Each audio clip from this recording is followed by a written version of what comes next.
Ya estamos de regreso, vamos a seguir analizando este conflicto militar entre Rusia y Ucrania y en este caso tenemos contacto con el capitán de la fragata y jefe de estudios del curso de Estado Mayor de la Academia de Guerra Naval, Federico Cavada. Muchísimas gracias por la comunicación. Buenos días, ¿qué tal? Buenos días y muchas gracias por la invitación.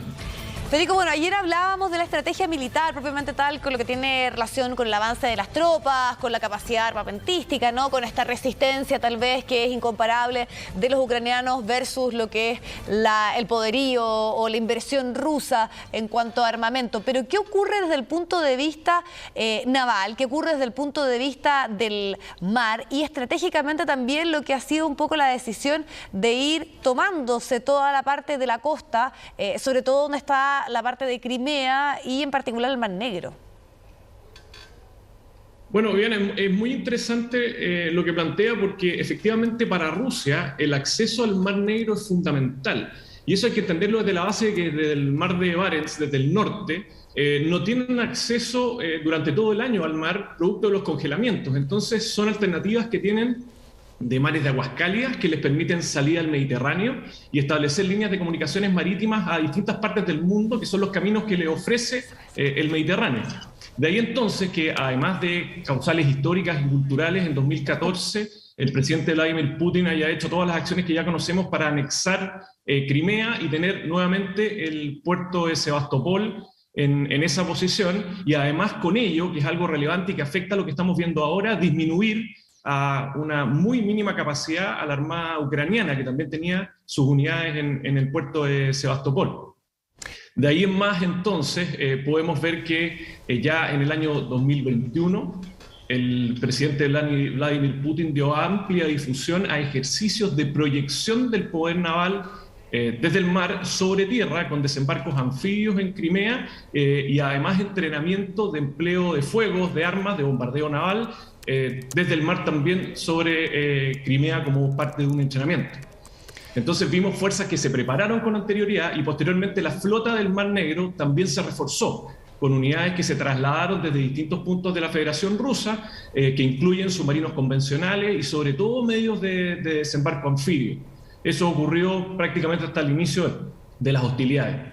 Y de ahí en adelante, Rusia, a pesar de ser una potencia continental y que no depende vitalmente de las líneas de comunicaciones marítimas, es decir, de estas rutas que nos permiten comunicarnos por el mundo a través del mar, igualmente ha validado de alguna manera los objetivos clásicos de la estrategia marítima, actuando desde el principio, primero sobre la fuerza ucraniana, ha hecho acciones sobre algunos guardacostas y embarcaciones menores. También ya sabemos que cuando se produce el ataque y la toma del puerto de Mykolaiv, las mismas fuerzas rusas hunden la única fragata, el único buque importante que tenía Ucrania.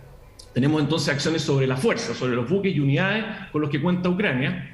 Acciones sobre lo que se entiende como posición estratégica, que para nosotros es un lugar desde donde se puede sostener una fuerza naval. Y para explicarlo de forma sencilla, pensemos en un servicentro, digamos. Si es que yo necesito abastecerme de benzina o cambiar una rueda, el servicentro me sirve solamente si está cerca de donde estoy. Si es que está a 400 kilómetros no me sirve para nada. Una posición estratégica es un poco eso, tener una base desde donde yo pueda operar, pero que esté cerca de mis operaciones. Ha actuado muy fuertemente también. Sí. No, adelante. Ha actuado también muy fuertemente sobre las líneas de comunicaciones marítimas, que son estas rutas que permiten a los países comunicarse con el mundo. Desde el inicio del conflicto empleó mercantes para impedir el acceso al mar de Azov y al puerto de Mariupol. Y posteriormente, con la sola presencia rusa, ha impedido también todo tipo de tráfico marítimo desde Ucrania. Ucrania es uno de los principales productores de grano y aceites vegetales, prácticamente creo que superior al 10% de la producción mundial. Todo eso no se puede mover y la autoridad portuaria ucraniana en este momento tiene todos los puertos cerrados y se estima que hay más de 80 buques de distintas nacionalidades que no pueden salir. Es decir, aisló a Ucrania de todos los mercados y de todos los movimientos que pueda tener en la conexión por mar. Y finalmente, además, ha actuado desde el mar sobre el territorio. Ya las informaciones de fuente abierta de las que disponemos indican de que se produjo un desembarco anfibio aproximadamente entre el 25 y 26 de febrero en cercanías de Mariupol por el mar de Azov. y además se estaría preparando un potencial desembarco anfibio en cercanías de Odesa, más hacia el oeste. A esto hay que sumar que se ha empleado bastante desde el mar el bombardeo a través de misiles del sistema Calibre, que tiene una familia de misiles con distintas capacidades y que se han empleado para atacar efectivamente blancos en tierra. Esa decisión estratégica respecto a la toma de todas esas zonas portuarias, de cómo se ha ido rodeando y esta conexión sobre todo con el Mar Negro que se establece, y ahí, como usted ya decía, la confirmación de, por ejemplo, todo lo que son las tropas que estarían llegando por ese punto, ¿puede ser tal vez una de las estrategias relevantes en torno a la llegada aquí, por ejemplo? Sí, correcto. Podría efectivamente ser una alternativa por distintos motivos. Primero, porque como hemos podido ver, y sin yo ser experto en estrategia terrestre, el tema logístico ha sido complejo en el avance tanto desde el noreste como desde el este directamente sobre Kiev, desde Bielorrusia. El hecho de contar con puertos entrega una alternativa de flexibilidad importante para dar sostenimiento a fuerzas y además permite la flexibilidad de las fuerzas navales desembarcar fuerzas en distintos puntos y abrir nuevos flancos que pueden servir para divertir fuerzas, es decir, para atraer fuerzas que están en otra actividad a defender otros sectores, o para abrir un nuevo flanco que además puede ser sostenido desde el mar, logísticamente. Ahí, ¿qué pasa con...? Porque estábamos discutiendo, por ejemplo, en torno a esta petición de cercar el espacio aéreo, de que cualquier avión que sobrevuele esa zona haya un compromiso y en el fondo se pueda bajar, ¿no? Pero en torno a la legislación, a las normativas, cuando estos buques utilicen el Mar Negro, ¿qué opera ahí? ¿Cuáles son las delimitaciones? Porque también ahí está la salida que tiene Bulgaria, Rumania. ¿Qué pasa también con esas soberanías, ¿no? en esa zona? Bueno, hay distintos niveles de soberanía en el mar según yo me vaya alejando de la costa. En este caso particular se da algo muy relevante que también ha sido mencionado en Fuente Abierta y en distintas partes, que es que el acceso al Mar Negro en este momento se encuentra cerrado para todo tipo de buques de guerra.